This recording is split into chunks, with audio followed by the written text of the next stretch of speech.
The hospital room was too quiet for a place that had just witnessed a life ending. The only sound came from the heart monitor's steady beep that had turned into a flat line 10 minutes ago. Ethan Ward sat beside the bed, fingers laced around his wife's hand, still warm, but only barely. Outside, rain brushed against the window, soft but relentless, like the years that had worn them down together. On the muted TV in the corner, a news anchor's voice carried from a segment about a lavish birthday celebration at one of Portland's finest restaurants. And there, smiling among the guests, was his son. Ryan raised a champagne glass beside his wife Clara as her family laughed and posed for photos.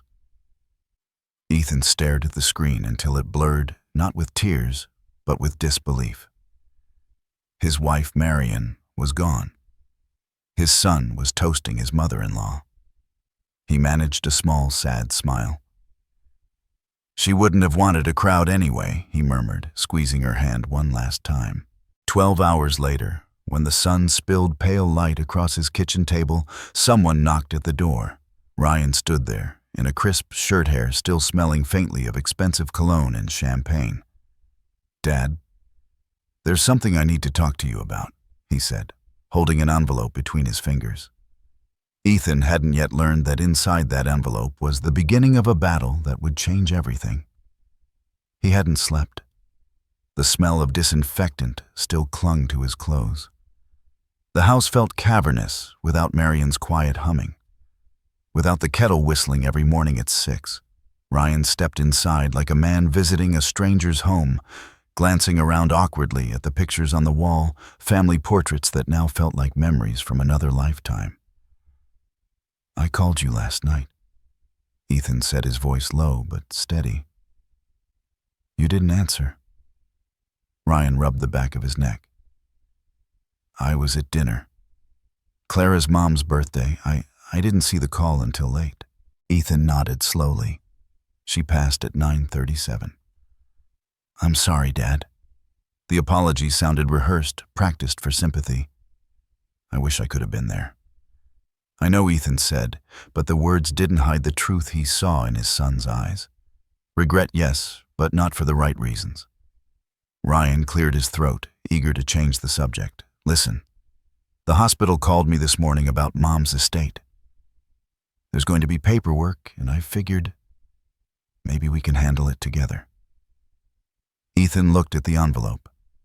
"You came here to talk about paperwork." Ryan hesitated. "Well, I thought you'd want help.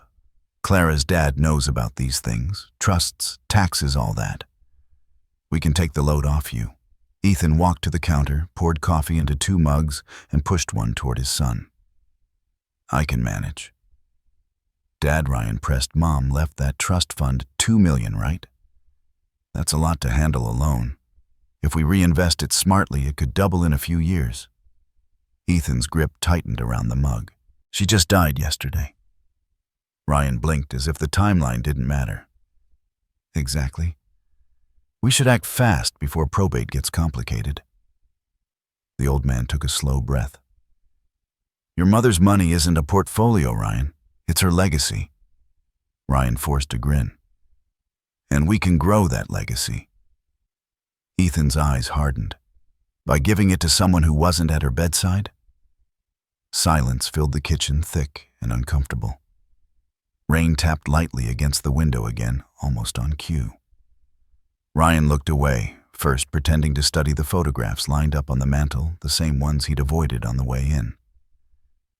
"Dad, I know you're grieving, but you shouldn't have to deal with all this. Let me take care of it for you." Ethan leaned against the counter, folding his arms. "You mean take control of it?" Ryan frowned. "That's not fair." "Neither is dying alone," Ethan said quietly. The words hung in the air like a verdict. Ryan opened his mouth to respond, but nothing came out. He set the envelope down on the table.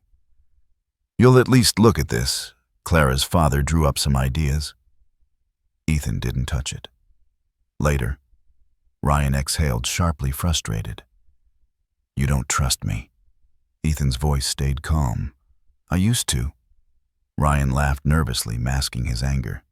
You know, Mom would have wanted us to stick together. She would have wanted you to remember her before worrying about her money, Ethan replied. Ryan picked up his coat. I was trying to help. I'm sure that's what you tell yourself, Ethan said, not unkindly. Ryan stopped in the doorway, jaw tight. You're being stubborn. If you'd just let me manage this. Goodbye, Ryan. For a moment, neither moved. Then Ryan shook his head, muttered something under his breath, and walked out the door, clicking softly behind him. Ethan sat back down, staring at the untouched envelope.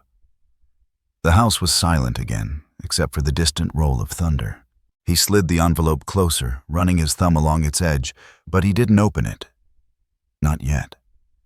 The paper felt heavier than it should, as if it carried the weight of more than numbers, perhaps the weight of a decision he wasn't ready to make. He looked toward Marion's favorite chair by the window. He's lost, he whispered. They both are. The rain eased, leaving only the ticking of the kitchen clock. Ethan picked up his wife's wedding ring from the counter, turning it in his palm. You told me once that money shows who people really are, he said softly. I think I just saw it. He walked to his study, and placed the ring in a small wooden box beside a stack of old letters tied with blue ribbon. The envelope stayed on the kitchen table, a pale rectangle under the dim morning light, unopened and waiting. He poured another cup of coffee, took a sip, and let the bitterness settle on his tongue. The same bitterness that had lived in him since the night before. 12 hours ago, he had held Marion's hand as she slipped away. Now he was holding on to the last thing she left behind, trust not in a bank account, but in him. Outside, the sky cleared, faint sunlight spilling through the rain. Ethan stared at the envelope one more time, then turned away. He thinks I'll just nod and obey, he said under his breath. But that's when he'll learn what I'm really made of. The rain had turned into a light drizzle by the time the burial ended. Ethan stood alone beside the open grave, watching the workers lower the casket into the damp earth. The priest's voice faded with the sound of umbrellas closing. Around him, people murmured polite condolences before drifting toward their cars. He didn't look up. He just tightened his grip on the bouquet of white lilies in his hands, Marion's favorite. The petals were already bruised from the rain. Ryan stood at a distance, one hand shoved in his pocket, the other holding Clara's umbrella. She whispered something to him, and he nodded absently. Ethan caught only a fragment of her voice. We should leave soon. The kids are waiting. The priest said his final blessing, and Ethan whispered a quiet goodbye under his breath. When he looked up again, his son and daughter-in-law were already halfway to their car. Back at the house, everything felt staged, perfectly arranged flowers, catered food, too many unfamiliar faces pretending to care. Clara moved gracefully between the guests, thanking them for coming, her black dress more elegant than mournful. Ryan poured wine and tried to look like a dutiful son. The air smelled of lilies and red wine, grief and performance. Ethan stood near the fireplace, staring at the framed photo of Marion. She was laughing in that picture, head tilted back, sunlight in her hair. It was from a summer long gone when Ryan was still small enough to cling to her leg and call her mommy. He tried to remember that version of his son, the one who looked at her like she was the whole world. A voice pulled him back. Mr. Ward. It was Harold, his wife's attorney, holding a sealed envelope. Your wife left this with explicit instructions. For your eyes only. Ryan turned instantly. What's that? Harold smiled politely. Mrs. Ward's final paperwork. She wanted it delivered directly to your father. Ryan frowned. I thought everything was supposed to go through the family trust. She made a personal provision, Harold said simply. It's standard practice. Ethan took the envelope, his thumb brushing over Marion's familiar cursive. Thank you, Harold. Clara's tone was sweet, but her eyes were sharp. Of course, Dad will know what's best for everyone. Right, Ethan slipped the envelope into his jacket. That's what she trusted me for. Later, when most of the guests had gone, Clara insisted they stay for dinner. It'll be good to eat together as a family, she said, arranging silverware with mechanical precision. Ryan poured himself another glass of wine before sitting down. During the meal, Clara talked about the children's school, her parents' recent vacation, and how life has to go on. Ethan barely spoke. The food was tasteless, the silence between sentences louder than any words. Then Clara leaned forward, voice soft but deliberate. My parents have been thinking about selling their house. The market's tough and they're underwater on the mortgage. It's been really hard for them. Ryan nodded, taking the cue. We were wondering if maybe Mom's fund could help them out. Temporarily. Ethan looked up from his plate. Your mother wanted that money to preserve what we built together, not to patch someone else's mistakes. Clara smiled faintly. Of course. I just thought since it's family. It's not our family, Ethan said evenly. The table went silent. Ryan's jaw tightened, his knuckles white around the fork. Dad, you don't have to be cruel. It's just money. Ethan pushed his chair back a little. To you, maybe. To me, it's her life's work. Clara sighed and touched Ryan's arm. He's grieving. Let's not push. But her eyes flicked to Ethan's jacket pocket where the envelope rested. That small glance told him everything. Curiosity, impatience, greed, dressed up as sympathy.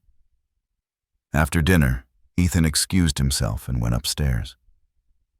In their bedroom, Marion's perfume still lingered faintly in the air, a soft echo of her presence. He sat at her desk, the one she'd used to balance bills and write letters, and pulled out the envelope Harold had given him. Inside was a single-page letter and a bank statement. The account bore his name, not Ryan's, not the Ward Family Trust, just Ethan Ward, beneficiary. The balance, $2,000 exactly. And under it, in Marion's delicate handwriting, for you, for your peace, for our legacy. Use it wisely, Ethan. Don't let anyone twist what we built. His throat tightened. He could almost hear her voice reading it aloud. He set the letter down gently, folding it along its crease, and whispered, You always were one step ahead of us. A soft knock came at the door. Dad Ryan's voice carried through the wood. Can I come in? Ethan wiped his eyes before answering, yes.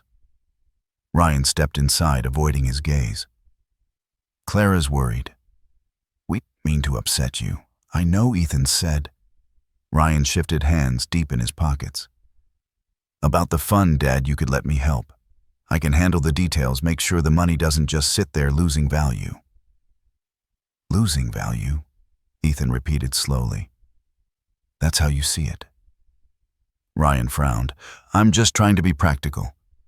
Mom wouldn't want it wasted. She didn't waste her life building it, Ethan said. She wanted it to mean something. Ryan's voice cracked with frustration.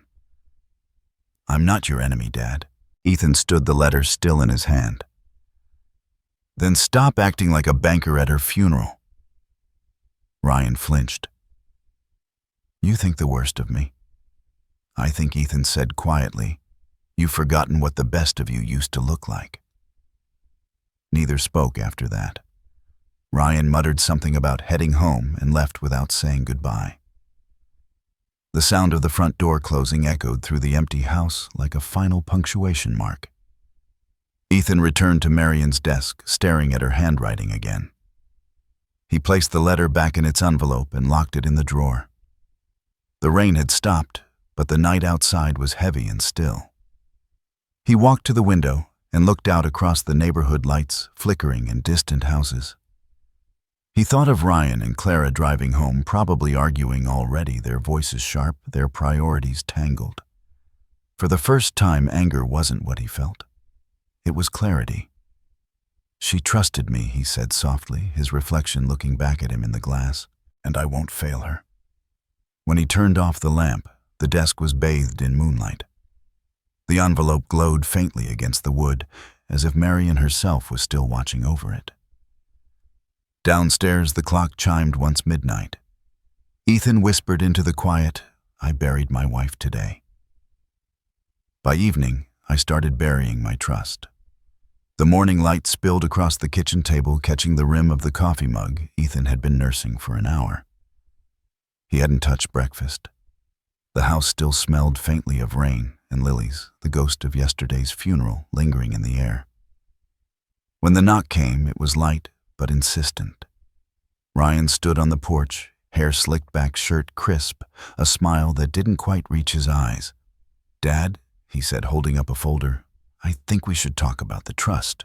Ethan stepped aside silently, gesturing for him to come in. The air between them felt colder than the early spring morning outside. Ryan placed the folder on the table and opened it like a salesman unveiling a product. Charts, typed notes, spreadsheets. "I've been running some numbers. Mom's fund could be invested through Clara's family company. They're doing real estate development, low risk, high returns. If we reinvest the $2 million, we could double it in a few years." Ethan studied him for a long moment, then turned to pour coffee into 2 cups. "It's been 5 days, Ryan." "I know." "That's why timing's perfect," Ryan said quickly. "Interest rates are low, and Brenton Holdings could use the capital." "It's a smart move." Ethan handed him a cup. "You think your mother left that money for business?" Ryan shrugged. "She wanted what's best for the family." "This helps the family." Ethan's eyes met his son's. "Does it help your family or ours?" Ryan sighed. "Dad, please. It's all connected. Clara's father's firm manages everything. You wouldn't have to lift a finger. That's what I'm afraid of." Ethan said, sitting down. Ryan frowned. "You don't trust me?" Ethan took a sip of his coffee before answering. "I trust people who earn it." Ryan leaned forward, irritation flickering across his face. "I'm not trying to steal anything. I'm trying to make sure Mom's money grows. You're not a financial guy. You worked with your hands your whole life." "Let me handle it." Ethan's voice stayed calm. "Your mother trusted me to handle her heart. I think I can handle her legacy." Ryan pushed back from the table, running a hand through his hair. "You're being stubborn. This isn't about pride, it's about opportunity." "Opportunity for whom?" Ethan asked quietly. "For all of us," Ryan snapped. "You act like I'm some kind of villain." "I'm your son." Ethan set down his cup. "Then stop talking to me like a banker." Ryan laughed sharply, masking frustration. "You've always done this, acted like I can't do anything right. I'm offering to help, and you treat me like an outsider." Ethan stood steady, but unyielding. "You're my son. You'll never be an outsider. But right now, you sound like one." Ryan stared at him, jaw clenched, breathing shallow. "You're making a mistake." Ethan met his gaze without blinking. "Maybe. But it'll be mine to make." For a moment, neither moved. Then Ryan gathered his papers, his tone suddenly measured again. "Just think about it, Dad. This isn't emotional. It's logical. Money sitting idle loses value." Ethan gave a faint smile. "Greed loses value faster." Ryan flinched. "That's not fair. It's true." He stuffed the papers back into the folder and turned toward the door. "I'll talk to Clara. Maybe she can explain it better." "I'm sure she'll try," Ethan said quietly. When the door closed, the silence that followed was thick enough to touch. Ethan walked to the window, watching his son's car back down the driveway. He remembered a different morning, a much younger Ryan standing there, at 16, asking if he could borrow the old truck to take a girl to prom. Back then, his worries were simple: a broken taillight, a missed curfew. Now they were measured in millions. He went to his study and pulled out the drawer where Marion's letter lay. Her words glowed softly under the morning light. Don't let anyone twist what we built. He sat down, exhaling slowly. The anger he felt wasn't loud. It was quiet, dense, and deliberate. The kind that didn't explode, but calculated. He reached for the phone and called Harold. "Harold, I need to ask you something," he said when the attorney answered. "If someone tried to access a trust account without authorization, what would happen?" Harold hesitated. "That's fraud, Ethan. Federal level." "Why?" "No reason," Ethan said. "Just curious. Everything all right?" Ethan's lips curved slightly. "Better than ever." He hung up and leaned back in his chair. Through the window, the yard was still wet from last night's rain. He could see Marion's rose bushes, heavy with water droplets, bending under the weight. He thought about Ryan's words, "Mom would have wanted this." Maybe that's what hurt most, how easily people use the dead to justify their own greed. When evening came, the phone buzzed. A message from the bank flashed across the screen. "Logan attempt detected from new device. Portland, OR." He stared at the notification for a long while, then deleted it without forwarding it to anyone. His hands didn't shake. They'd stopped doing that years ago. He walked back to the kitchen, poured himself a glass of bourbon, and sat at the table.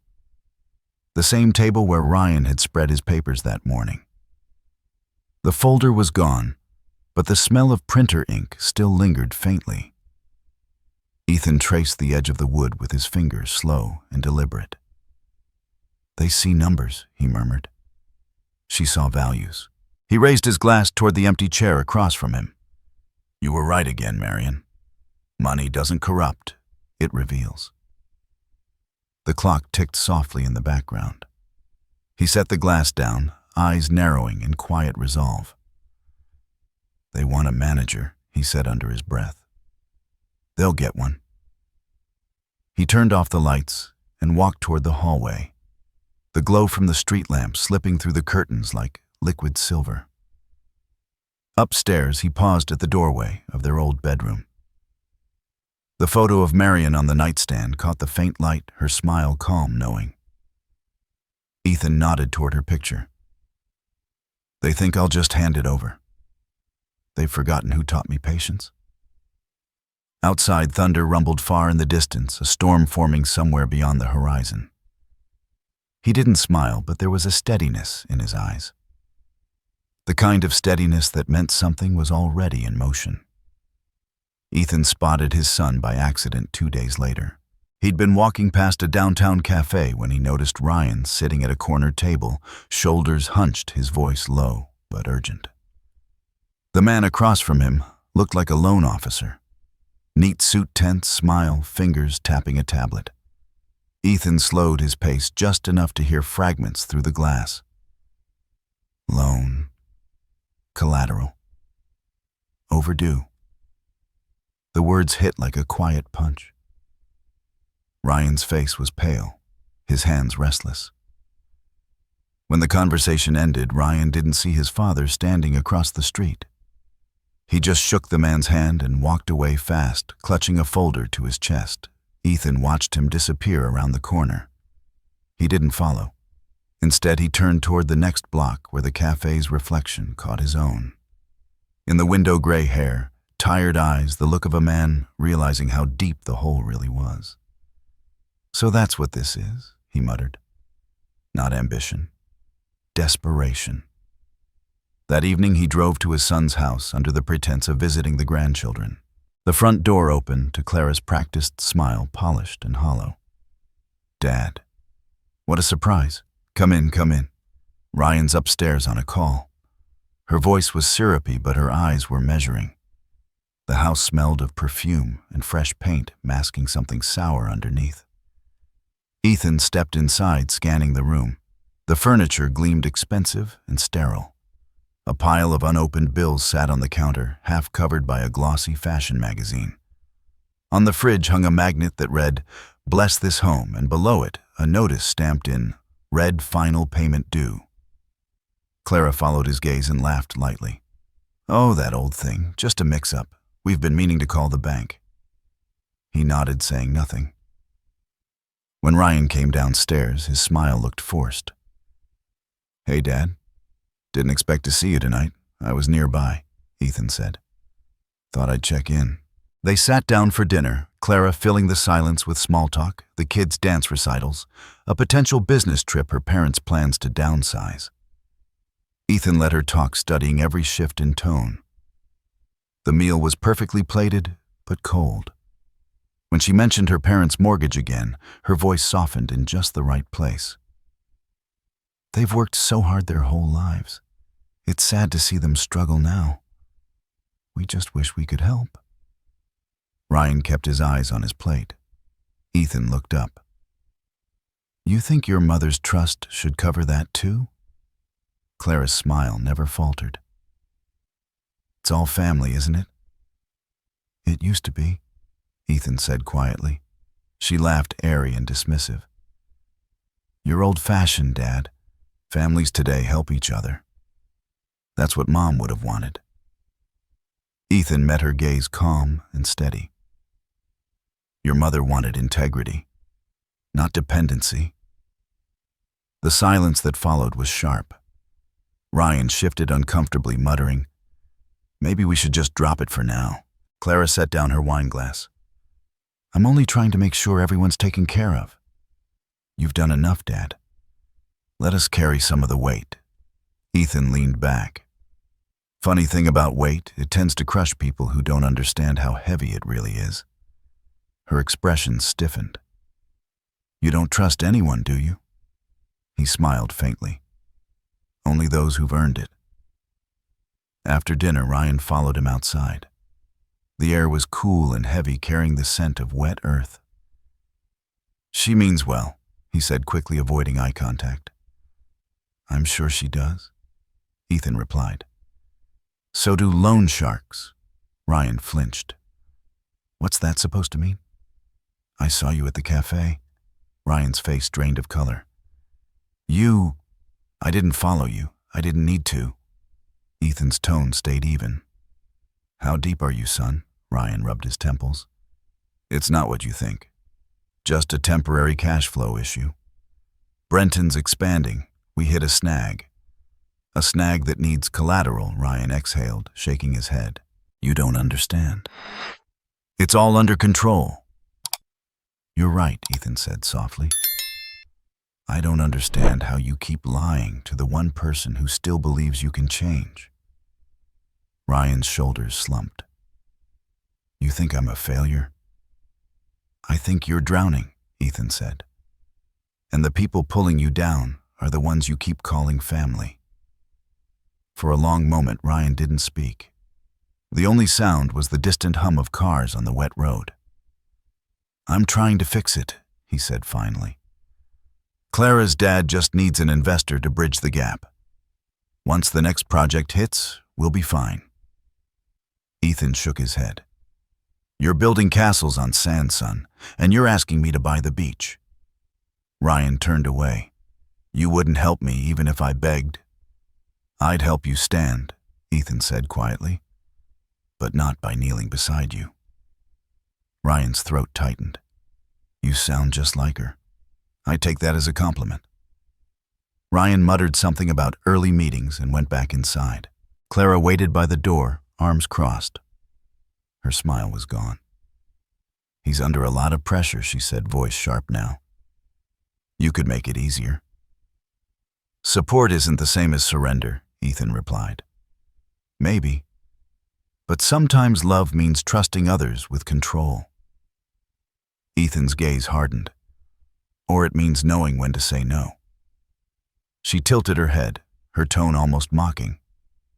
"You're a stubborn man, Mr. Ward. Maybe that's why Marion loved you." He took a step closer. "That's what made her nothing like you." Clara's lips parted, but no words came. He turned and walked down the steps, not looking back. The drive home was silent. Streetlights flashed across the windshield, bright and fleeting. When he reached his house, he poured himself a glass of water, set it down, and opened Marion's old notebook from the drawer. Inside were her notes from years ago. Neat, careful handwriting about charitable projects she'd planned but never completed.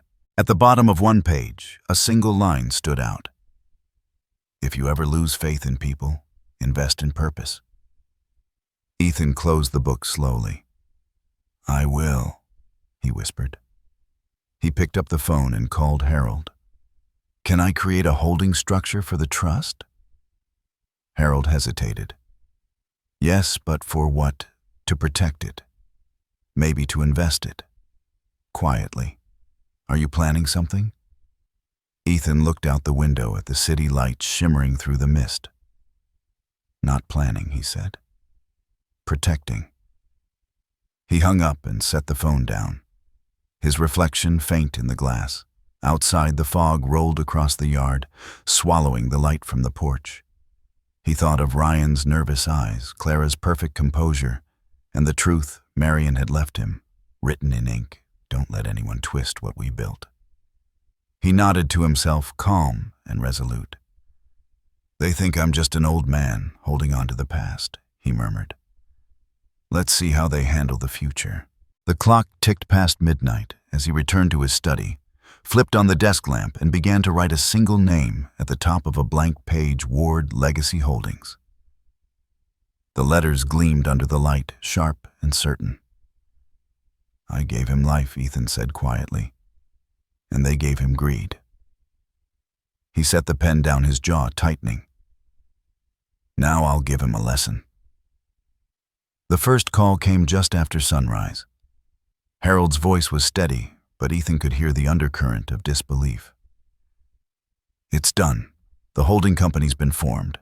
Ward Legacy Holdings is officially active.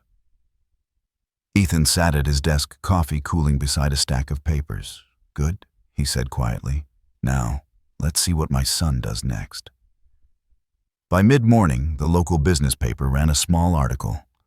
Brenton Holdings seeks private investors after expansion delays. The headline was buried beneath political news, but Ethan read it 3 times. The numbers were worse than Ryan had admitted: millions in short-term loans, stalled construction projects, and rumors of mismanaged funds. He folded the paper and leaned back in his chair.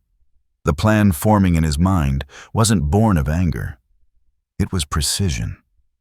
A slow, patient kind of justice. Harold arrived an hour later, carrying a briefcase.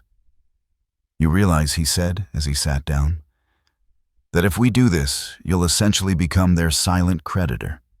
You'll own their debt. Ethan nodded. Exactly. Harold sighed, removing his glasses. You're certain this isn't personal? Ethan smiled faintly. Everything's personal when family forgets who they are.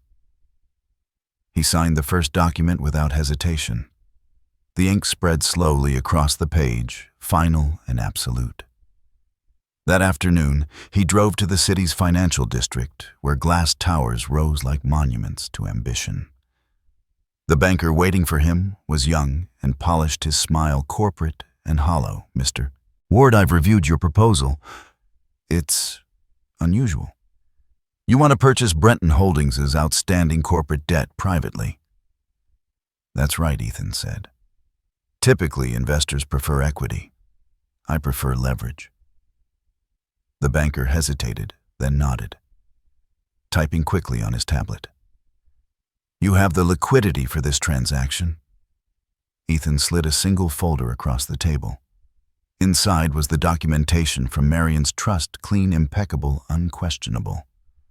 The banker's eyebrows lifted slightly. I see. This will be more than enough. Keep my name off the record, Ethan said. Everything runs through Ward Legacy Holdings. Of course, Mr. Ward. Completely confidential. As Ethan walked out of the building, the city shimmered under the noon sun. He'd spent 40 years working with his hands, building homes for other people. It felt strangely fitting to now be building something invisible, a wall no one could see, until they ran straight into it.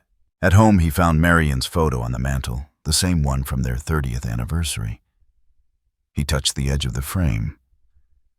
You always saw the storm before I did, he whispered. That evening, Ryan called.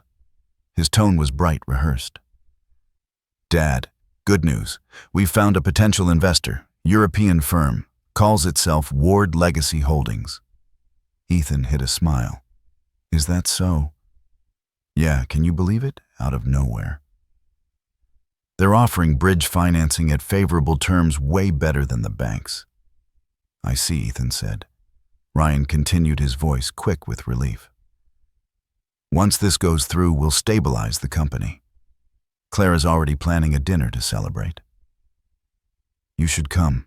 I wouldn't want to intrude," Ethan said softly. "Nonsense. Your family." Ethan paused, the word cutting deeper than Ryan intended. "Yes," he said finally. "I suppose I am." When the call ended, Ethan stared at the phone for a long moment, the faintest trace of a smile touching his lips. "They think they found salvation," he murmured. "They have no idea they're signing it over." The next few days passed in quiet precision. Harold handled the paperwork, lawyers processed signatures, and within a week, Ward Legacy Holdings became Brenton Holdings' largest creditor. The transfer was seamless, cold, clinical, and perfectly legal. Late one night, Harold stopped by again. "It's done," he said. "You own them, Ethan, every contract, every asset tied to your company now." Ethan nodded. "Good. What's next?" "Nothing," Ethan said. "We wait." The waiting didn't take long. 3 nights later, Clara hosted her investor appreciation dinner at the Brenton family estate. Ethan wasn't invited, but he saw photos online, the clinking glasses, the bright smiles, Ryan's arm proudly around his wife's waist. In one picture, Ryan was giving a toast. The caption beneath it read, "To new partnerships, brighter futures, and family legacy." Ethan scrolled past it slowly, then shut off the tablet. "Legacy," he said under his breath. "You keep using that word like you know what it means." The following morning, Harold called again. "You've been added to their investor board. Anonymous, of course. Would you like to attend remotely?" Ethan smiled. "Absolutely." That afternoon, he joined the video conference under the screen name Mr. W. The meeting started with pleasantries. Ryan introduced himself to the faceless investor, confident, polished, oblivious. "Mr. W." Ryan said, his voice careful. "We're honored you believe in our company." Ethan's voice was low, steady, almost unrecognizable through the distortion filter. "I believe in structure, Mr. Ward. I expect results." "Of course," Ryan said quickly. "We're already implementing cost efficiencies." "Good," Ethan replied. "Efficiency is honesty's twin. You'll find one rarely survives without the other." Ryan frowned slightly, but nodded. "Absolutely, sir." Ethan muted his microphone and sat back watching. For the first time in months, he felt something other than grief. Not joy, not satisfaction, control. Later that night, as rain began to fall again, he stood by the window looking out at the dark horizon. The phone buzzed with a message from Harold. All contracts secured. Conversion rights clause confirmed. Ethan replied with a single line. Phase 2 begins when they think they're safe.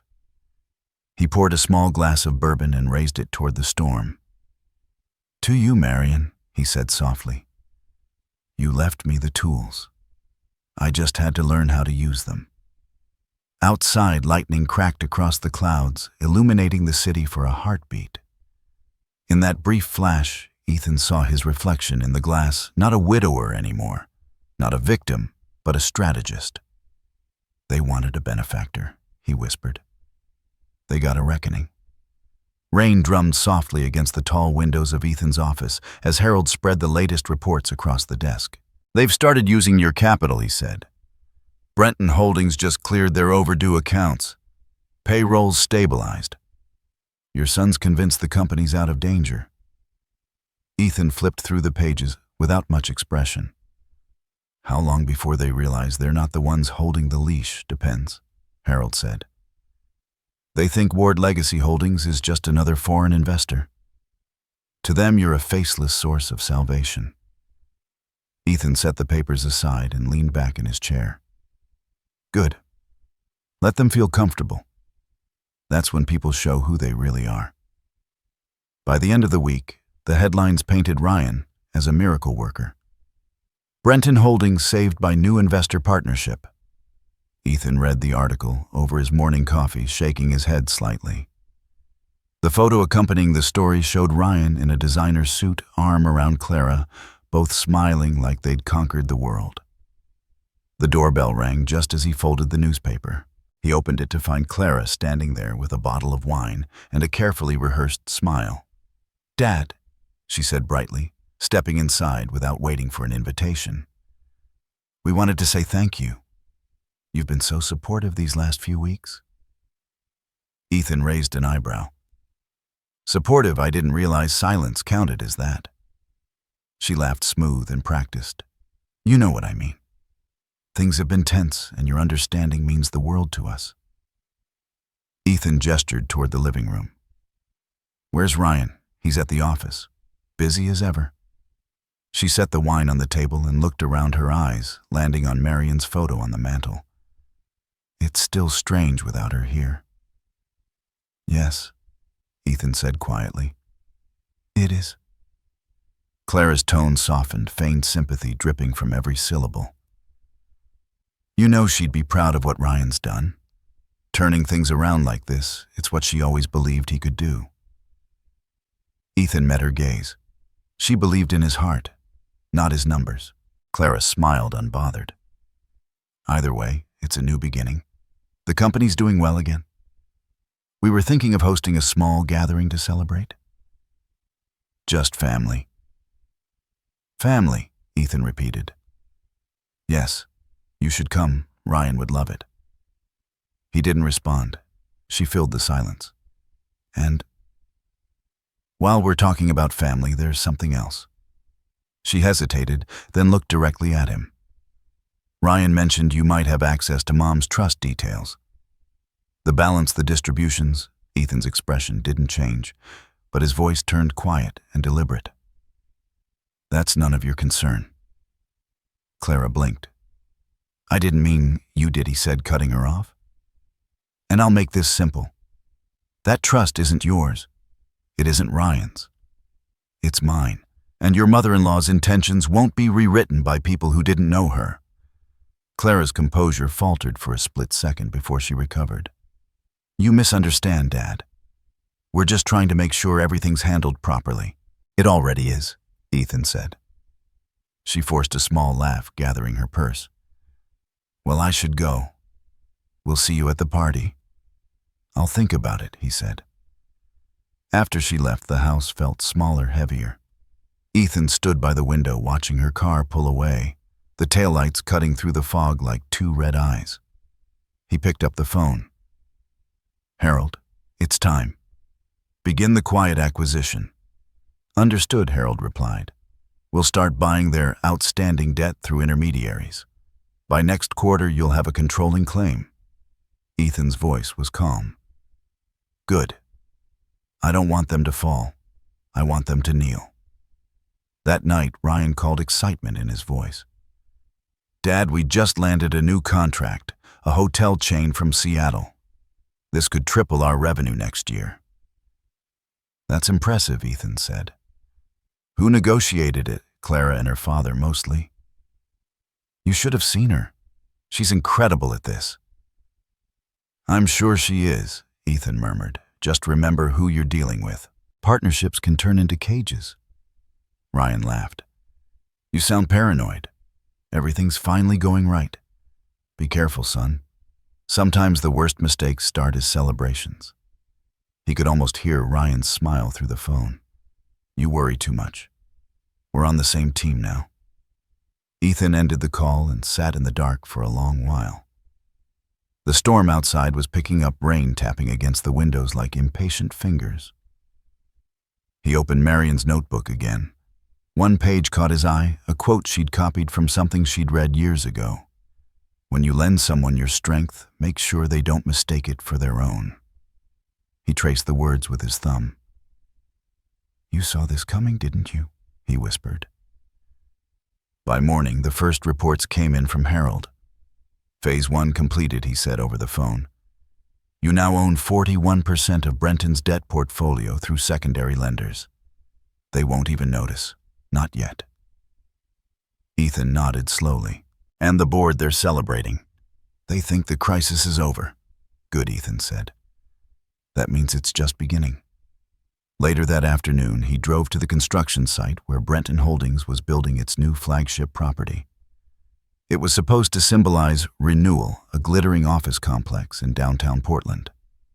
He stood at the edge of the site, watching the workers move steel beams into place. The foreman spotted him and waved. Ethan waved back, but his thoughts were elsewhere. Ryan's car pulled up moments later. He looked surprised to see his father there. Dad, didn't expect you. I was curious, Ethan said. Wanted to see what $2 million in trust money might have inspired. Ryan frowned. You know I didn't touch that. Not yet, Ethan said. But you will. Ryan sighed. You're never going to believe in me, are you? I believe in what's proven, Ethan said. Show me that, and I'll believe. Ryan shook his head, exasperated. You just can't move on. Ethan studied him carefully. Moving on isn't the same as forgetting. You'll learn that one day. Ryan didn't answer. He turned to walk back toward his car, muttering something about meetings. Ethan watched him go, the wind carrying bits of dust across the construction site. He looked up at the half-built structure, a skeleton of glass and steel, and thought about how fragile it all was. One wrong calculation, one misaligned beam, and the whole thing could come crashing down. He smiled faintly. So many lessons to teach, he whispered. And I've only just started? As he left, thunder rolled over the city, echoing through the hills. The rain began again, steady and deliberate, washing the dust from the foundation that would soon bear his family's name, but under his control. The envelope arrived on a Wednesday morning, thick cream paper with no return address. Ethan recognized Harold's handwriting immediately.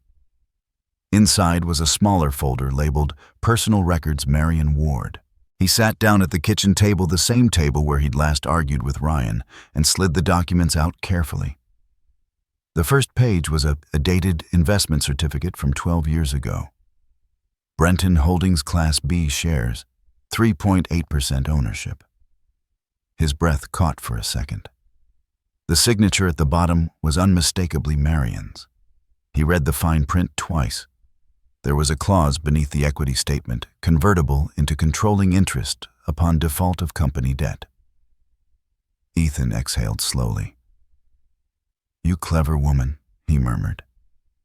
You saw it all coming. The phone rang. It was Harold. Did you open it? I did, Ethan said. She bought those shares right after Ryan got engaged to Clara, Harold explained. She said it was to keep an eye on family business. Nobody knew. The certificate's been sitting in my archives ever since. Ethan stared at the page, shaking his head in disbelief. She was planning for this before any of us realized what was happening. She didn't trust the Brenton family, Harold said. Said they built empires on borrowed kindness. Ethan smiled faintly. And she left me the match to light it. He hung up and walked to the window.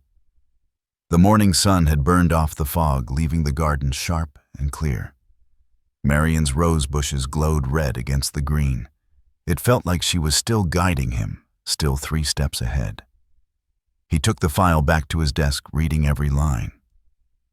Those Class B shares gave him a path, a back door, into the very company his son thought he controlled. All it required was one missed payment, one crack in their foundation. And Ryan had already provided plenty of those. Ethan closed the folder and leaned back, letting the silence settle. For months, grief had felt like an anchor dragging him down. Now, for the first time, it felt like a compass. That afternoon, Harold stopped by in person. If you want to activate the clause, he said, you'll need to acquire a majority of their debt first. Once Brenton defaults again, you can legally assume control under Marion's terms. Ethan nodded. We already own most of it through Ward Legacy Holdings. Harold smiled slightly. Then, all you need is their next mistake. They'll make it, Ethan said. Clara's too ambitious, Ryan's too proud. He looked down at Marion's handwriting again, the loops in her signature delicate but firm. Time to protect what matters. Harold hesitated. You sure you want to go through with this, Ethan? This isn't just business. This will break him. Ethan's expression didn't change. He broke himself when he stopped listening. That evening, the sun dipped behind the hills, painting the sky in deep gold. Ethan poured a drink and sat in the study, the file still open before him. He remembered Marion's voice from years ago during one of their late-night talks. People show their true character when they think you're powerless. He'd always thought she meant it metaphorically. Now he understood it was a warning. Across town, in a bright restaurant overlooking the river, Ryan and Clara were laughing over dinner with her parents. The waiter poured champagne, the kind with a label Ethan recognized expensive, unnecessary, performative. Clara's father raised his glass. To our investors, Ward Legacy Holdings has saved our company. Ryan grinned, unaware of the irony. To new beginnings. The toast echoed through the restaurant, a hollow cheer wrapped around ignorance. At that very moment, Harold sat in Ethan's office, drafting the necessary transfer agreements. Once they miss this quarter's interest payment, he said over the phone, we can initiate the conversion. You'll have temporary control under the trust clause. Ethan's voice was calm. Do it quietly. I don't want them to know until it's done. Outside, rain began to fall again, tapping gently on the glass. He watched it streak down the window, slow and deliberate. They think they're celebrating a savior, he said softly. They're toasting to their own surrender. The following morning, Harold confirmed it. Their payment didn't clear, he said, half in disbelief. Ryan overextended. The bank's already issued a notice. Ethan nodded once. Trigger the clause. Within hours, Ward Legacy Holdings filed for temporary management rights under Marion's ownership terms. The process was seamless, legal, quiet, invisible. By nightfall, Ethan had what his wife had hidden. For over a decade, a legal key to Brenton Holdings. That evening, he drove out to the old cemetery on the hill. The rain had stopped, leaving the air cool and damp. He stood before Marion's grave, the marble pale against the wet earth. He laid a single white lily on the headstone. You always played 3 moves ahead, he whispered. I finally caught up. The wind picked up slightly, rustling the nearby trees. He imagined her laugh carried in the sound, calm and knowing. When he got home, the house was dark except for the glow from his study. The papers were still there, signed and sealed. He poured another drink and sat down, staring at the logo stamped on the final document, Brenton Holdings, Transfer of Management Authority. He traced Marion's signature once more and smiled. You didn't leave me instructions, he said quietly. You left me a weapon.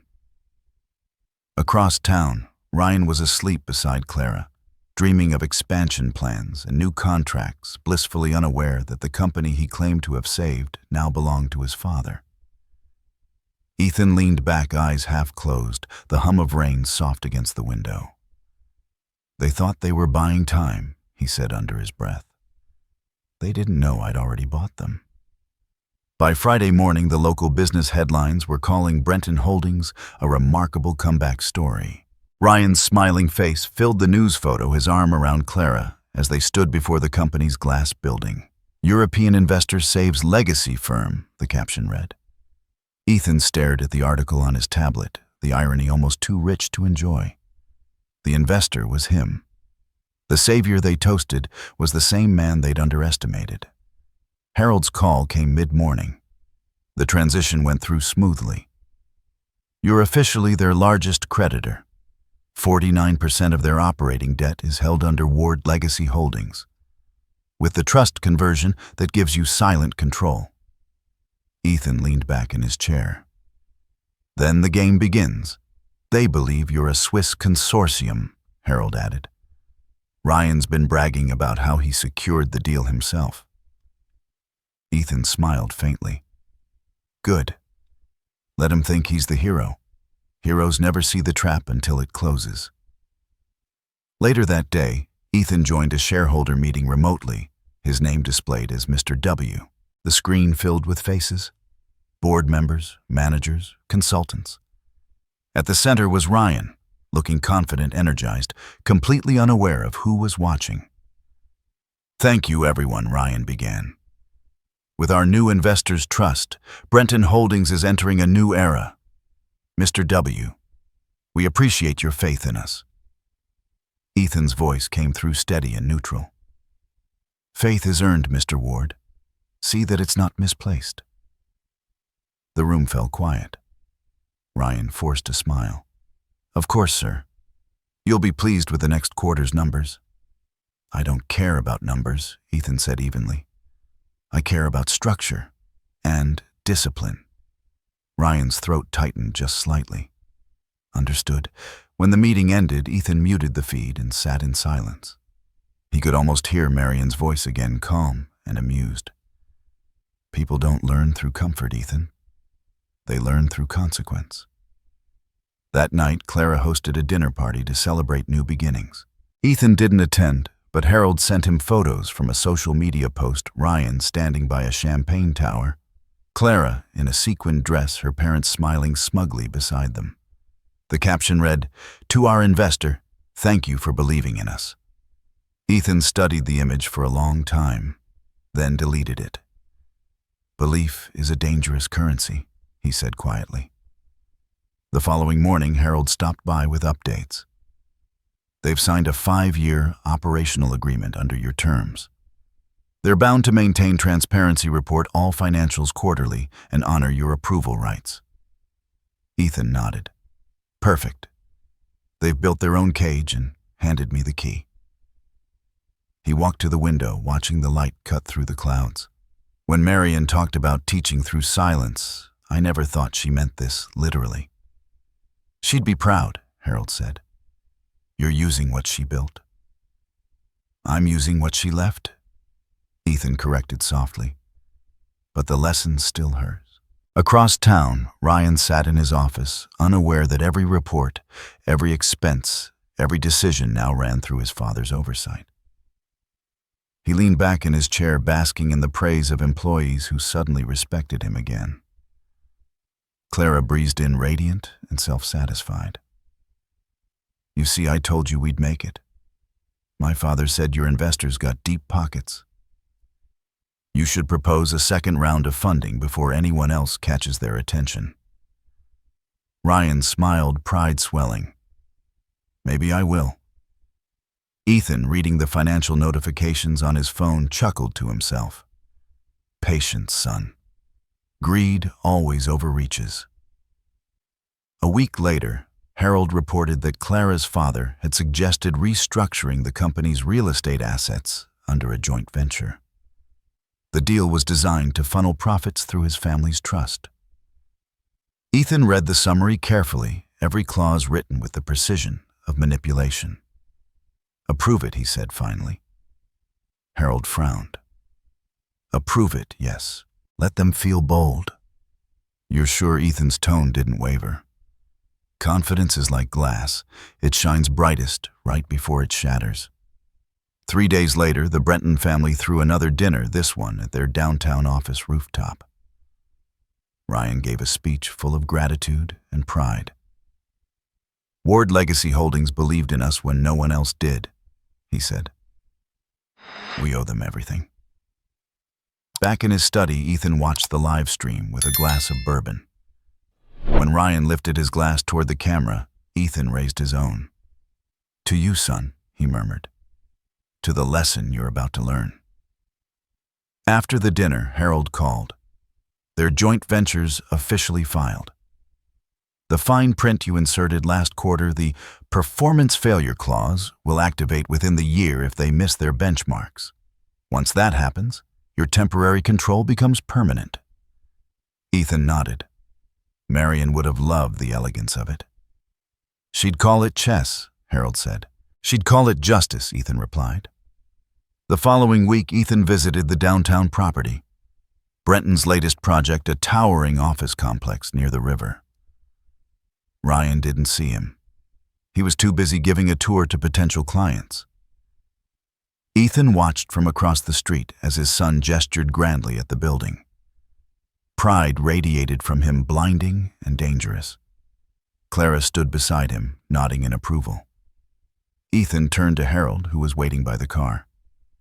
How long before their payments come due? 2 months, Harold said. If their new contracts don't land, they'll default. They won't land, Ethan said. Not with Clara steering the ship. He looked back at the building, the Brenton logo gleaming in silver letters above the entrance. That name will come down soon. As they drove away, Harold asked, and when it does? Ethan stared out the window, the city lights reflecting off the glass. We'll give it a new one. Marion Estates. The company she saw through lies and love alike. That night, rain began again, thin and steady. Ethan sat in his living room, the fire burning low. On the coffee table lay the old photograph of Marion, smiling beside him, at a construction site decades earlier. Her hair tied back, her hands smudged with dust and sunlight. He picked it up, holding it close. You built everything with honesty, he whispered. They built everything on image. I think it's time to remind them which one lasts. Outside, lightning flickered, lighting up the wet streets below. Ethan didn't flinch. The storm wasn't coming anymore, it had already arrived. The storm didn't announce itself. It crept in quietly, disguised as routine emails and delayed payments. By the time Ryan realized what was happening, the damage was already done. The contractors were calling suppliers, were demanding money, and the cash flow that had once seemed endless was suddenly a trickle. At his desk, Ryan stared at the spreadsheet glowing on his monitor. The numbers didn't add up, no matter how many times he rechecked them. Clara hovered near the window, arms crossed, voice sharp. You promised this deal would fix everything, she said. I didn't expect the investors to freeze. Funding, Ryan snapped. They're supposed to be partners, not bankers. They're businessmen, Clara replied coldly. They don't care about feelings. Maybe if you stopped acting like a victim, you'd figure that out. Ryan turned away. Don't start with me right now. I already did, she said, picking up her purse. I have a lunch meeting. We can't afford to look desperate. The door slammed behind her, leaving Ryan alone with the noise of the rain tapping the window. He leaned back, rubbing his temples, the weight of failure pressing on him like a physical force. His phone buzzed, an automated message from Ward Legacy Holdings. Payment overdue. Response required within 72 hours. Across town, Ethan read the same message on his screen. He didn't smile. Harold, he said into the phone, send the notice. No extensions. Harold hesitated. That'll trigger their default. I know. At that moment, Ethan wasn't angry. He was calm, too, calm the way the sea gets before a storm breaks the surface. He stood at the window watching the rain slide down the glass in thin silver streaks. It's time they understand what debt really costs. The next day, news broke that Brenton Holdings was facing a liquidity crisis. The article's tone was sympathetic, but the details were brutal. Ethan could almost hear the panic on Ryan's end of the phone when his son called. Dad, I need your advice. Ethan let a moment of silence pass before answering. Advice or help? Both. Ryan said, his voice cracking. The investors threatening to seize control. They say we missed 2 payments. They can't just do that, can they? They can, Ethan said softly. And they will. Dad, you don't understand. This isn't just about me. If we lose Brenton, people will get hurt. Employees, families. I can't let that happen. Ethan's tone didn't change. Then You shouldn't have let it get this far. There was a pause followed by the sound of rain through the receiver. Please, Dad. You know how this works. Help me talk to them. You have experience with this kind of thing. I do, Ethan said. Which is why I told you not to play games with money you don't have. Ryan's voice dropped to a whisper. I'm not asking for a lecture. I'm asking for help. You don't need help, Ethan said. You need honesty. The line went quiet. When Ethan hung up, he sat for a long while staring at the photograph of Marion on his desk. He's drowning, he murmured. But maybe this is how he learns to swim. By evening, Clara showed up at Ethan's doorstep, soaked and furious. Do you know what's happening? She demanded. They're going to destroy everything. Ethan stepped aside, letting her in. Your precious investors, she snapped. Ward Legacy Holdings, or whatever they're called. They're ruthless. You have to call them, make them stop. He poured her a glass of water and handed it to her without answering. She slammed the glass onto the table, the sound sharp in the quiet room. You think this is funny? You think watching your son's life collapse is justice? Ethan looked at her calmly. I think it's overdue. She blinked, confused. What are you saying? He didn't answer right away. Instead, he walked to the window, watching the storm flash across the sky. Tell me, Clara. When you and your father convinced my son to invest in Brenton, did you ever stop to ask where the money came from? Clara's face drained of color. You don't mean Ward Legacy Holdings, Ethan said evenly. The investor you've been toasting all year. She took a step back. That's impossible. He turned to face her, eyes hard as glass. You wanted control. Now you have it in the form of debt you can't pay. She shook her head, voice trembling. You set us up. No, he said softly. You set yourselves up. I just moved the pieces you gave me. She stared at him, stunned, then turned and ran out into the rain without another word.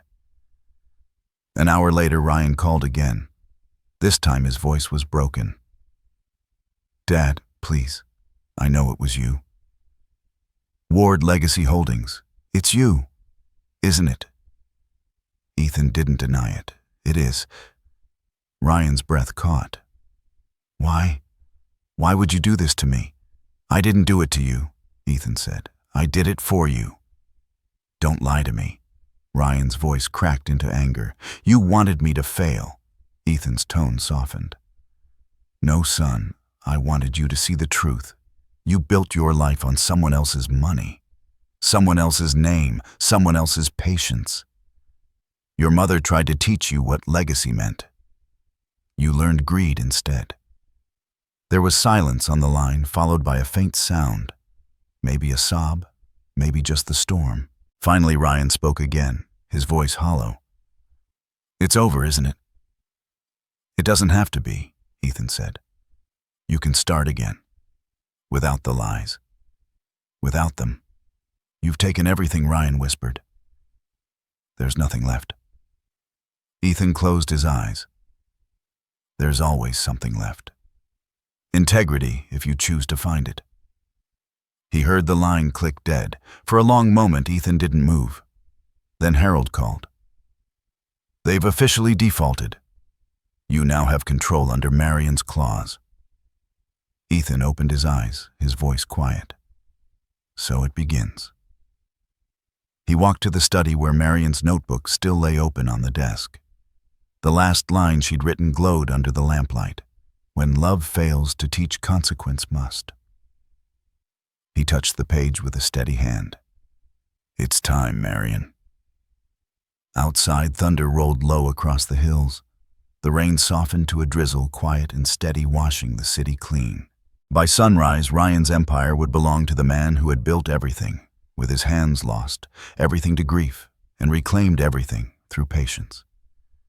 And for the first time in months, Ethan didn't feel like a man seeking revenge. He felt like a man delivering a promise. The boardroom smelled of tension and expensive coffee.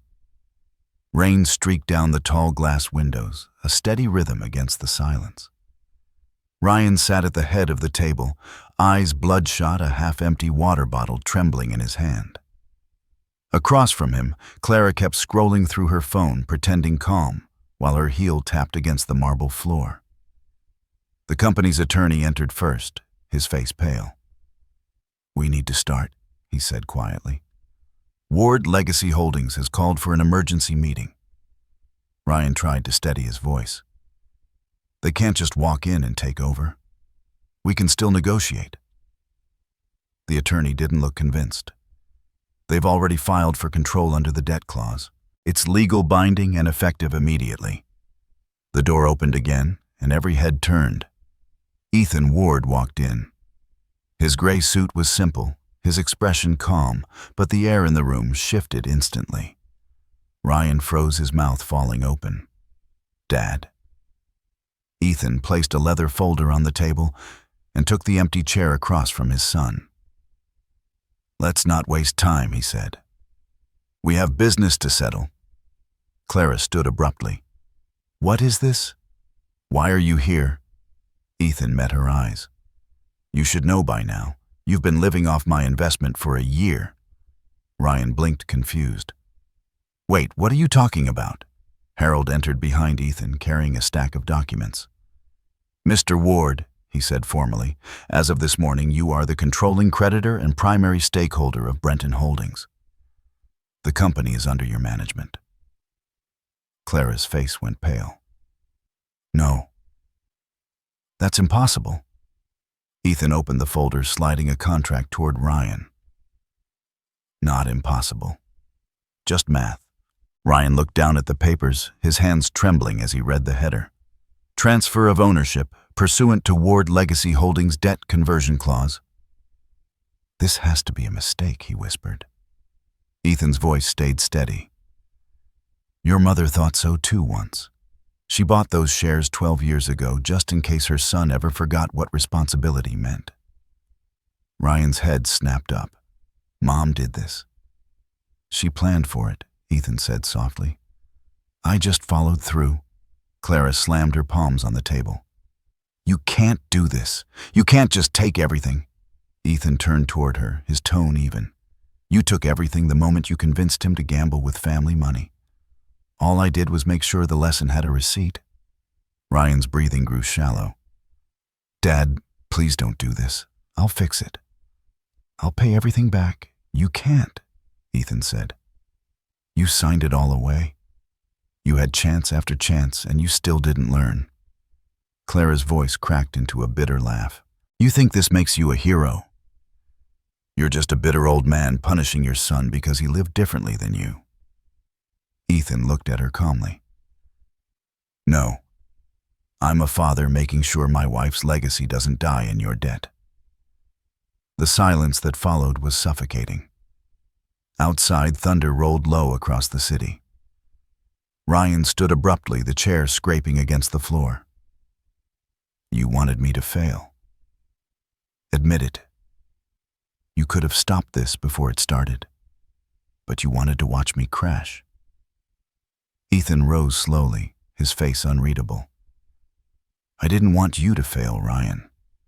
I wanted you to see the truth. You were never building something, you were spending it." Ryan's voice broke. "You think this makes you better than me?" Ethan stepped closer, his voice quiet but firm. "No, son.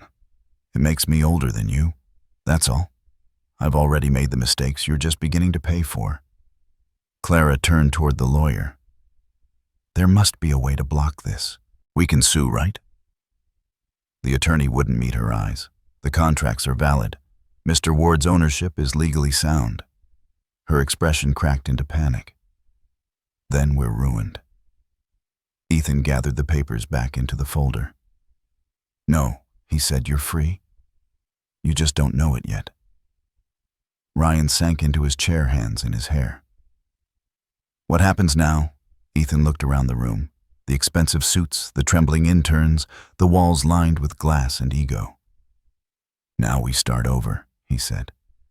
"This company will be renamed Marion Estates. Every employee who worked honestly stays. Everyone who profited off deceit leaves today." Clara's voice came out small. "You're destroying everything." Ethan turned to her, his eyes steady.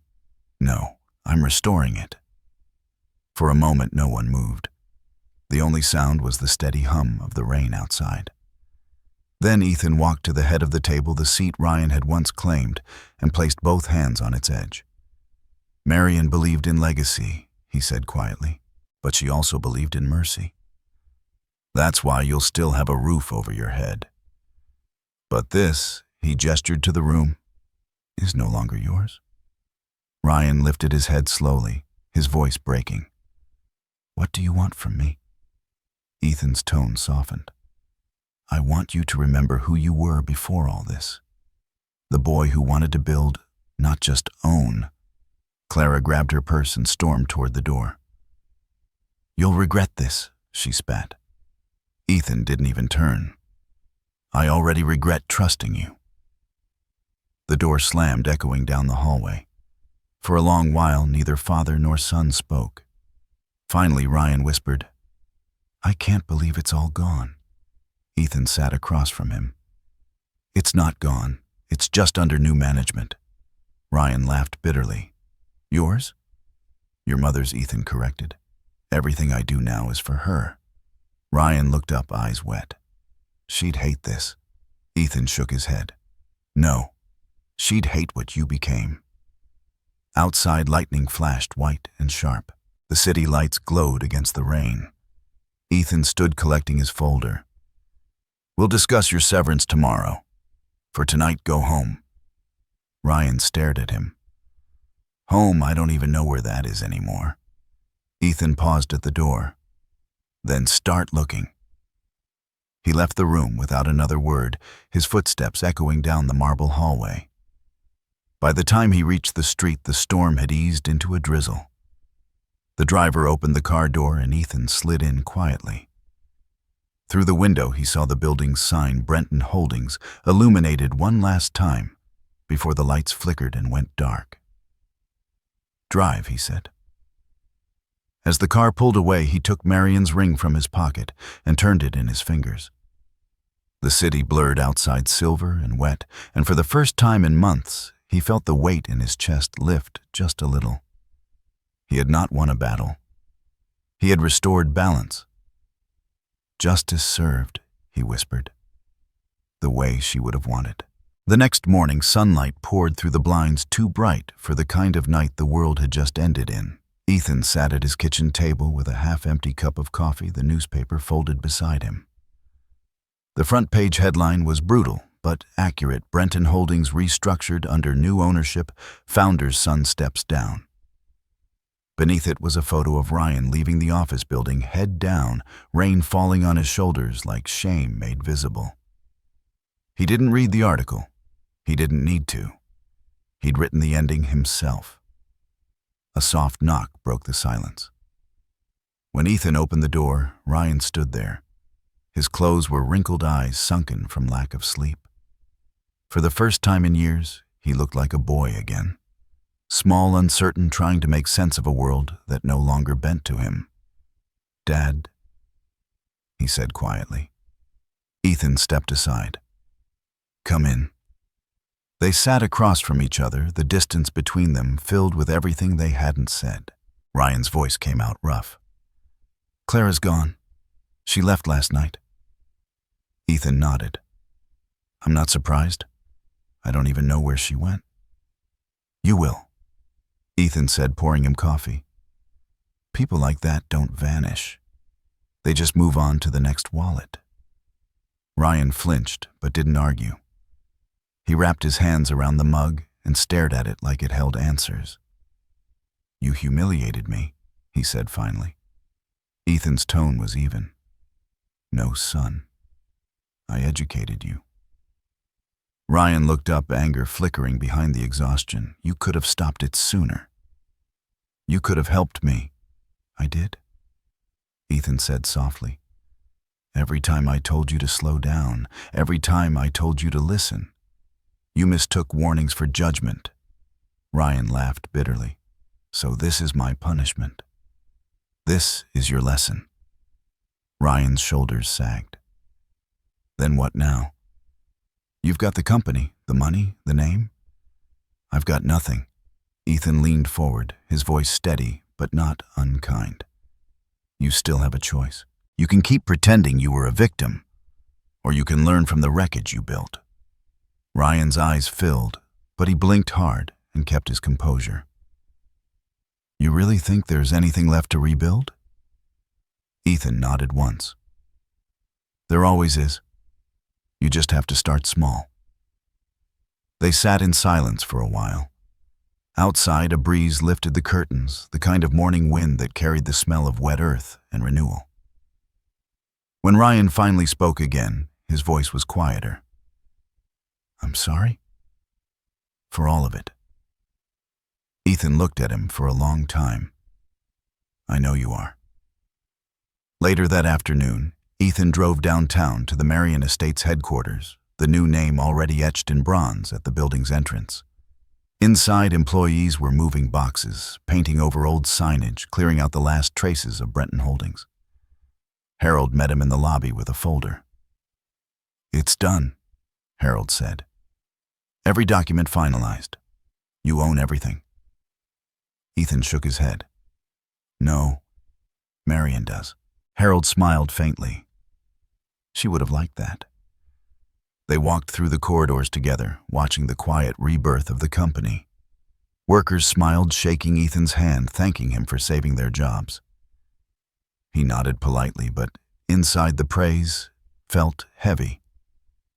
When they reached the top floor, Ethan stepped into what used to be Ryan's office.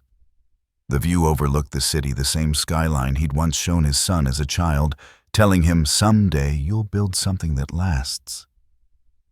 Now, he whispered, maybe this will. That evening, back home, he found a letter waiting in the mailbox. The handwriting was unfamiliar, sharp, hurried. Inside was a note from Clara. You think you've won, but you've only inherited the mess she left behind. Ryan will hate you forever. Ethan folded the letter, dropped it into the trash, and said to no one, He'll thank me one day. As night fell, the house grew quiet again. He poured himself a drink, walked to the porch, and watched the city lights shimmer below. He thought of Marion, how she used to stand beside him, her hand resting lightly on his arm. She had always believed that real love wasn't about comfort, but growth. The next morning, Harold called. You've got something else to see, he said. Ryan showed up at the foundation office today. Ethan frowned. The Marion Legacy Fund. He asked to work there, said he didn't want a title, just a chance to start over. Ethan didn't answer right away. Then he said quietly, hire him. He wants to start at the bottom, Harold added. Then that's exactly where he'll begin, Ethan said. When he hung up, he sat back in his chair, closing his eyes for a long moment. Somewhere between grief and vengeance, the scales had finally balanced. That afternoon, he drove to the foundation building. Through the glass doors, he saw Ryan carrying a stack of envelopes, sleeves rolled up, moving between desks with quiet determination. For the first time in years, Ethan saw something real in his son's posture. Not arrogance, not desperation. Humility. He didn't go in. He just watched for a while, the corners of his mouth lifting slightly. Back home, he opened Marion's notebook again.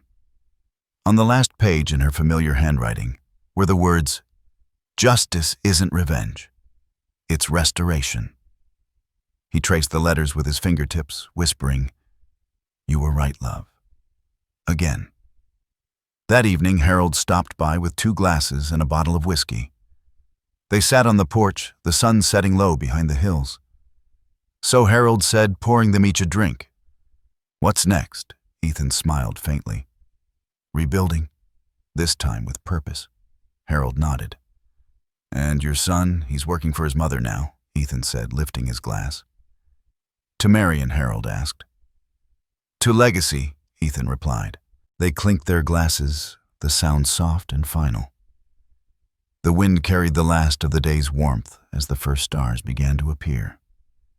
For the first time in years, Ethan felt something he hadn't known. He missed peace. He looked out over the city his wife had loved, the same city where his son was learning humility, and thought, maybe this is what forgiveness feels like.